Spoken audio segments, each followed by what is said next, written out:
Speaker Emeritus Nancy Pelosi is the latest high-profile Democrat to endorse Kamala Harris for president. But the opinions that matter most are the Democrats who will decide this race. They're the Democratic voters, and they're the ones who have addresses in swing states. Joining us now, Democratic Congressman Dan Kildee, who represents Michigan's 8th District. So, Congressman, what's going to happen with Michigan? What does Kamala Harris need to do in Michigan? Well, I think she needs to campaign in Michigan. The one thing that she's done just in the last 24 hours is created a level of enthusiasm and energy that we haven't seen. And let's face it, I love Joe Biden. I consider him to be one of the greatest presidents of my lifetime. But we were having difficulty energizing base voters in Michigan and in other swing states. Kamala Harris is bringing that energy. So that's step one. It's still a challenge. Michigan is a state that can go either way, but we have a fighting chance. President Biden made the right decision for himself. He made the right decision for the country, and he has put us in a position now to rescue the country from a potential disastrous second term for Donald Trump. We're going to do what we can in Michigan to make sure that we elect Kamala Harris president, and she will be, I think, a great standard bearer for our party and gives us a chance to win. Congressman, it's Chris Jansing. It's good to see you again.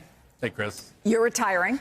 You're in a district that is rated as a toss-up, even though it's August, right, that they're going to have the primary to decide who's actually running.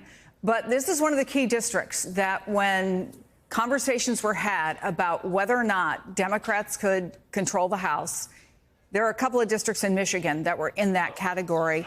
Does Kamala Harris help that equation? She does. She's been there. The people have responded to her. I believe that she will bring energy and enthusiasm and a real belief that we've passed the torch to this next generation of leaders. In Michigan, we have some interesting dynamics. One of them has been that younger people were looking for the next generation of leaders to be given an opportunity to lead. You know, as much as as I said, I love Joe. I love him to death. But we have had some difficulty with people saying, I want another choice, that they didn't see either Trump or Biden as representing the future or the next generation. With Kamala Harris, we have a candidate that can take us into the future. And that is exciting, but if I can interrupt you for just voters. a second, Congressman, the 8th has gone more conservative, right? You went through redistricting, so it's a tougher haul for a Democrat. How specifically in your district could she make a difference?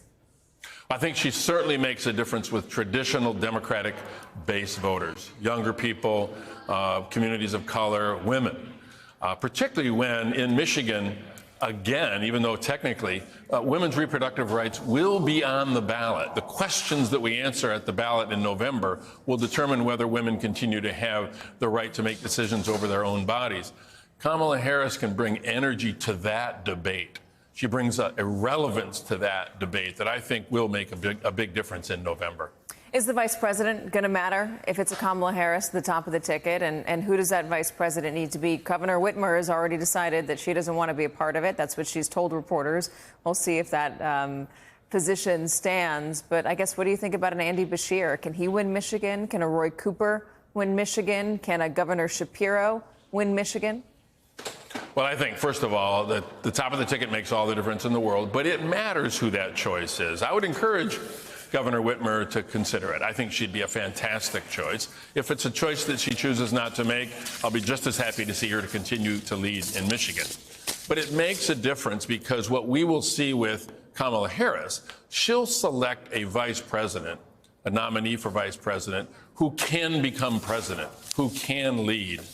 Contrast that with Donald Trump picking J.D. Vance, who has barely had a cup of coffee in the Senate, has no real public record to speak of. He's written a book, I suppose.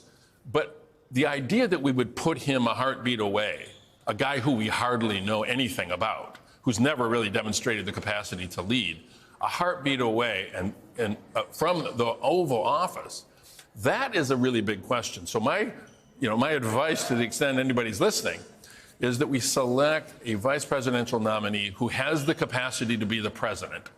And then the second question is, can they help the ticket win? That first question has been failed by the Republicans. I think we'll pass it with flying colors with any of the names that have been mentioned.